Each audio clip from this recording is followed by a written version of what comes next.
Bismillah.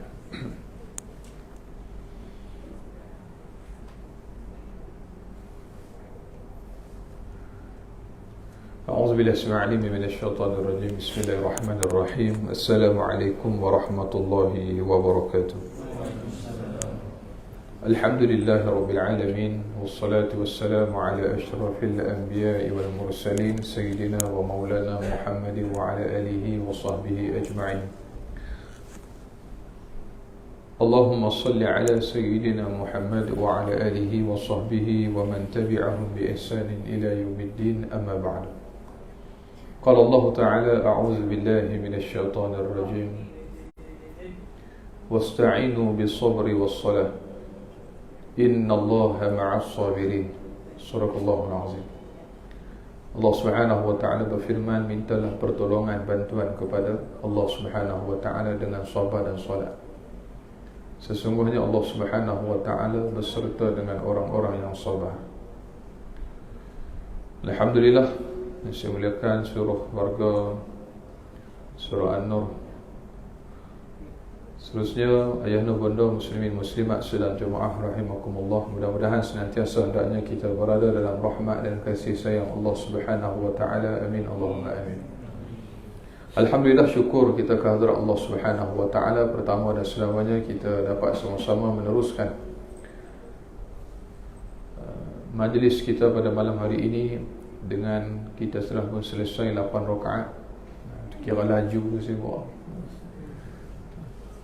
kena speed track, laju.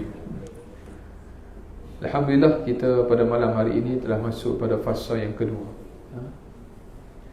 iaitu fasa yang disebutkan maghfirah.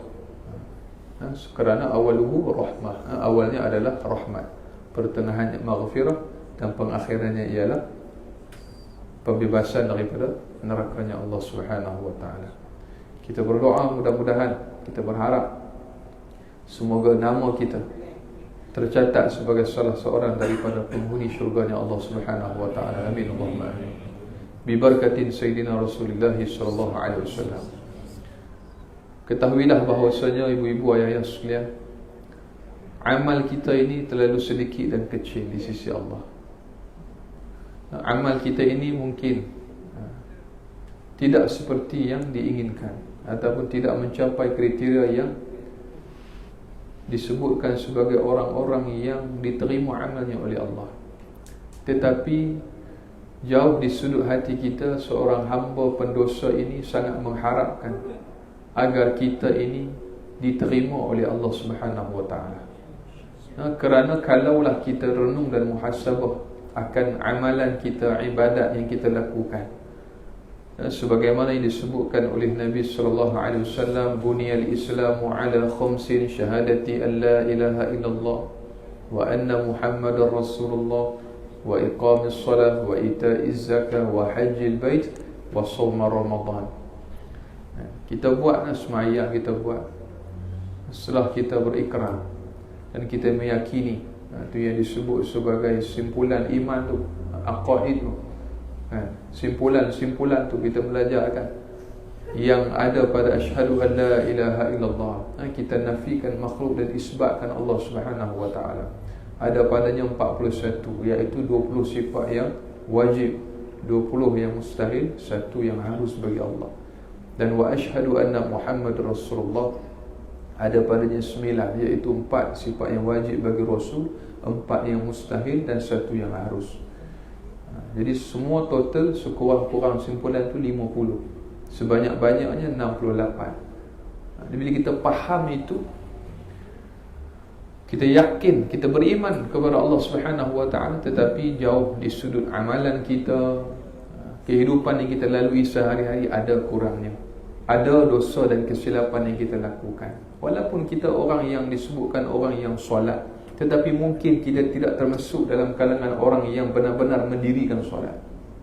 Sebagai contoh mudah macam ni, kita solat dengan para sahabat yang berjaya mengikut jejak langkah Nabi sallallahu alaihi wasallam, solat ni jauh beza. Antaranya para ulama, kalau para ulama syariah, orang soleh, mereka ini berjaya mengaplikasikan kehidupan mereka ini mengikut kehidupan yang telah ditunjukkan oleh baginda Nabi sallallahu alaihi wasallam. Kita ambil contoh solat dan puasa mereka. Bila kita sebut ni benar asal, bila sebut solat, mereka ni benar-benar mendirikan solat. Yang bukan sahaja Allah sallallahu alaihi wasallam yang kita belajar rukun fi'li, rukun qawli, qalbi kan. Tetapi mereka ini solat ini adalah solat yang berkualiti, solat yang sebenar-benarnya. Mengaji tasawuf dia dalam sikit, mengaji bab sembahyang, bab khusyuk dalam solat. Kita ambil mudah, contoh azan baru kita sampai kan, sebelum azan tu kita dah sampai. Sebelum tu pula terbahagi kepada beberapa kategori pula. Sebelum tu 5 minit sebelum kan, setengah jam sebelum kan, sejam sebelum. Allahumma salli ala sayyidina Muhammad. Tu. Di situ kalah dah kita. Jadi sebab itu Ramadan ni bulan kita nak tarbiyah diri kita, islah diri kita. Yang disebut sekolah Ramadan, madrasah Ramadan. Dia sekolah ni bila kita masuk, daripada tak ada ilmu, insya-Allah ada ilmu kita. Daripada kita tak pernah tahu pun yang ada namanya sijil ataupun peperiksaan, kita melalui itu. Itu nama sekolah. Dan bila cukup tempoh masa 4 tahun, 5 tahun, kita akan konvo. Tidak? Kita akan konvo. Semalam lecturer, semalam USIM Kalau start USIM semalam kan? Bukan, 2 hari lepas di USIM kita tengok anak-anak kita convocation, pakai jubah, pakai topi, pegang skru. Itu nama convocation, grade. Kalau gagal boleh grade kan? Tak boleh grade. Sebab itu puasa tu ni la'allakum tattaqun. Mudah-mudahan kita menjadi orang yang bertakwa kepada Allah. Jadi nak grade, nak konvo dengan cemerlang, mestilah kita keluar daripada Ramadan ni diampunkan dosa kita oleh Allah Subhanahu wa taala. Sebab tu Nabi sebut apa? Man shoma Ramadanan imanan wa ihtisaban ghufira lahu ma taqaddama min dhanbi. Dalam riwayat lain Nabi sebut man qama Ramadanan imanan wa ihtisaban ghufira lahu ma taqaddama min. Barang siapa yang berpuasa ataupun qama, mendirikan bulan Ramadan ini, yakni Allah sallallahu alaihi wasallam Muhammad mendirikan dengan solat tarawihnya, qama ni makna kata sembahyang lah. Kata sebagian ulama kata bukan kata sembahyang saja, bahkan dengan Allah sallallahu alaihi wasallam Muhammad zikirnya, dengan wiridnya, dengan Quran dan sebagainya. Itu makna menghidupkan Ramadan. Imanan wa ihtisaban, dengan penuh keimanan dan ihtisab, pengharapan kepada Allah Subhanahu wa taala. Saya dah mutarjim, tak apa, biar. Entah. Ini bukan masalah kita. Itu fokus ilmu. Entah. InsyaAllah. Okay. Mutarjim. Saya minggu depan ada program dengan Jawi, Jabatan Agama Wilayah Allah sallallahu alaihi wasallam Muhammad, program dengan OKU yang pendengaran dengan bisu. Saya pun tengah fikir nak cakap macam mana. Tengah duk pening kan. Macam mana nak ceramah 2 jam pula tu pasal Ramadan kan. Hantar mesej dia call. Assalamualaikum Ustaz. Boleh tak minggu depan kita mai bagi penghayatan Ramadan dan sempena nuzul Quran, kita buat kat Masjid Syakiri KLCC. Untuk audiens dia siapa saya kata? Dia kata orang yang kelainan upaya yang pendengaran dan bisu. Saya kata kacau. Allahumma salli ala sayyidina, kacau lah kata tu. Dia kata okey Ustaz, lupa dah maklum, jangan risau, kita ada penterjemah dia kata. Di Melali saya dapat semangat awal lah, penterjemah dah ada sebelah. Tuan-tuan, lega dah. Saya tak perasan dia Manzul kata kucing kencing beg tu. Sabarlah tuan-tuan. Dia kata mari kot tepi dah. Sabarlah. Ramadan ni syahrus sabr, bulan sabar.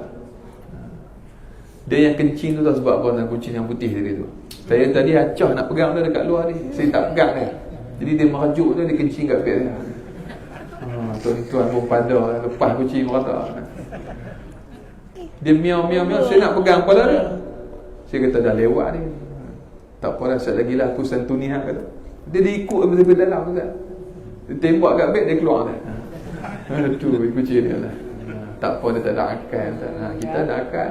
Beza kita. Jadi sebab itu balik pada tadi, Ramadan bulan sabar. Tahan marah ni. Kejut suami bangun sahur, tak bangun suami. Jangan kata suami anak tak bangun, bangunlah Aiman, kejutlah ayah kamu, lagi 10 minit nak azan subuh. Buat bodoh senyap. Itu yang tak masak. Diam je. Kamu tak masak ke, tak ada bau ikan bilis apa pun. Malas tu isteri kalau dia sabar, insya-Allah besar pahala dia. Yang kita pun yang lelaki ni sabar. Ngantuk tu kena sabar, tahan. Saya ingat orang dulu kalau isteri dia bangun nyusukan anak kecil, suami dia pun bangun tuan-tuan. Antaranya guru kita, para alim ulama. Antaranya ialah Maulana Don Biaji, ayah Ustaz Don. Saya tak cerita kat Ustaz, tapi saya tahu kisah dia. Dan akhirnya hasil daripada didikan ibu dan ayah, lahir seorang yang bernama Ustaz Don. Kita nampak dia sempoi. Mungkin Ustaz Don menonton malam ni. Saya kenal ayah beliau, Maulana Don Biaji, satu orang besar dalam kalangan jemaah tabligh. Baik, jadi Rasulullah SAW Muhammad sabar, tahan mengantuk. Kalau ikutkan tak sabar, Ustaz, buat apa nak bangun sahur, baik saya tidur lah, dah lah esok kerja pula. Tapi sebab kita ni Ramadan syahrus sabr. Sebab itu bila berbalik kepada amal kita tadi, amal kita tak banyak kata. Dah lah tarawih pun baca surah lazim, baca pendek-pendek pula tu kan. Kemudian minta syurga. Yang tak seronok minta syurga. Jadi sebab itu beza. Ada satu orang ulama dari Syria tuan, dia datang. Dia ni ahlul Quran. Dia kata kebiasaannya ahli-ahli Basrah. Dia kata orang-orang Iraq dulu kan, antaranya generasi-generasi yang awal dulu. Mereka ni Rasulullah SAW Muhammad bila masuk Ramadan, antaranya Al-Imam Syafi'i rahimahullah juga, bila masuk Ramadan mereka cuti dulu pengajian ilmu. Dia cuti. Sebab apa? Fokus Quran. Dan mereka khatam, kalau ahli Basrah ni selang 3 hari khatam Quran dalam sembahyang tarawih. Tuan-tuan, makna kata satu malam 1 juzuk Quran, 10 juzuk. Malam kedua, yang kedua ni 10 lagi, dan malam yang ketiga khatam Quran 30 juzuk. Agak-agak di Malaysia ada tak masjid yang buat? Kalau buat dalam masjid tuan-tuan, saya dulu keluar pasal letih lah. Cuba juga, tapi mufarakah juga. Pasal tak larat tuan-tuan. Allah SWT. Sebab itu cabaran, sebab itu kena sabar. Bila kalau betul kita nak ikut jejak langkah mereka itu, Allah SWT Muhammad boleh pergi memerlukan mujahadah yang besar. Jadi yang pertama, Ramadan ni bulan sabar. Letih lah ibu-ibu sekalian, letih dengan kerja, dengan jaga anak kan, dengan masalah ekonomi dan sebagainya. Penat. Yang berniaganya Masya Allah. Esok tanyalah Ustaz tajuk tentang darurat puasa. Esok saya bersama dengan Ustaz Mustafa Suki. Siapa yang ada kemusykilan tentang puasa, boleh tanya esok tentang darurat puasa. Ada orang yang bila masuk Ramadan dia tak sabar. Masuk puasa asal Ramadan je gastrik. Asal gastrik Ramadan lah tu lah. Jadi dia betul ke dia darurat tu. Esok insya-Allah Ustaz akan kupas. Siapa yang berhak ataupun yang ada kredibiliti untuk mengesahkan yang dia ni sakit? Adakah doktor yang sembarangan? Jadi Ustaz tu akan jelaskan esok berdasarkan hukum hakam agama. Kemudian orang yang ada masalah darurat, nak biar ni salam tak sikit lagi. Orang yang ada masalah darurat puasa ni macam-macam kategori. Contohnya wanita yang istihadah kan, orang yang perempuan yang istihadah yang berkaitan dengan darah. Orang lelaki kata lega, kami tak ada darah Ustaz. Jangan. Kita ada isteri, kita ada anak perempuan, kita ada mak, kita ada ahli keluarga, adik-beradik perempuan. Kita juga wajib tahu. Itu nak baik. Kemudian yang terakhir Allah SWT Muhammad. Ini kalau salam sekali lagi memang tak habis nama tu. Baik. Jadi Allah SWT Muhammad, insya-Allah. Allah sallallahu alaihi Muhammad. Baik. Dan yang kedua ialah jangan tinggal doa ibu sekalian.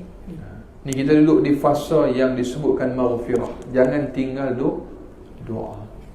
Ramadan ni bulan doa. Yang mana kita yang ada mungkin diuji dengan anak yang mungkin dia nakal sikit, dia tak dengar cakap, orang kata jenis keras sikit lah. Doa bagi dia lembut hati. Yang mana suami jenis yang masih lagi tak solat dengan sempurna, ataupun yang masih lagi gagal menunaikan tanggungjawab keluarga dan sebagainya, Inilah bulan yang terbaik ibu-ibu sekalian. Lipat gandakan doa kita bangun pada waktu malam. Rasa macam tak boleh doa waktu malam, tarawih inilah bulan kita berdoa, tempoh masa kita berdoa. Jangan kita selesai. Sebab duduk dalam surah ni bukan senang tuan-tuan. Masa yang kritikal dipanggil untuk kita ni ambil peluang untuk doa sungguh-sungguh pada Allah. Wa qala rabbukum ud'uni astajib lakum. Dan doalah kepada aku, niscaya akan aku perkenankan bagi kamu. Doa sungguh-sungguh. Ya Allah, suami saya ni keras betul ya Allah. Bagilah dia jadi orang yang lembut ya Allah. Tak banyak sikit pun jadilah ya Allah. InsyaAllah cukup 3 malam Ramadan lembut betul kata. Jalan pun boleh doa. Silap doa pula ustaz. Saya bukan nak suruh dia lembut, nak suruh hati dia tu lembut. Jenah tunggu kena pula doa tu malam Lailatul Qadar pula. Allahumma salli ala sayyidina Muhammad. Kompong kena tunggu Ramadan pula. Dah kena cari ustaz jampi balik pula. Jangan silap doa. Dia ada satu zikir. Zikir asas di dalam aurat tarikat Ahmadiyah Idrisiyah. Tuan-tuan orang 9 kena tahu, iaitu membanyakkan membaca zikir Ya Latif. Kan contoh kita biasa amalkan Ya Latif, Ya Latif, Ya Latif. Almarhum Datuk Mufti sangat menekankan. Allahumma salli ala sayyidina Muhammad. Kami di madrasah di Muar memang amalkan. Saya ingat berapa puluh ribu tu kalau nak rasa zikir lama-lama pergi. Dan di Rasah ada kan, kita ada pondok dekat Rasah, ada majlis. Jangan tinggal zikir tuan-tuan. Kerana orang yang hidupnya tidak berzikir ibarat meninggalkan rumah yang tidak berkunci. Dia akan mudah diganggu juga oleh hawa nafsu yang jahat dan juga syaitan. Jangan tinggal zikir. Duduk dalam kereta tengah jam nak balik zikir Ya Latif, Ya Latif, Ya Latif. InsyaAllah Allah Ta'ala akan lebih kurang macam tu kan. Ya Latif. Jadi sallallahu alaihi wasallam Muhammad zikir doanya benar-benar basic lah, kita lipat gandakan. Dan mudah-mudahan Allah Subhanahu wa taala berkati kita.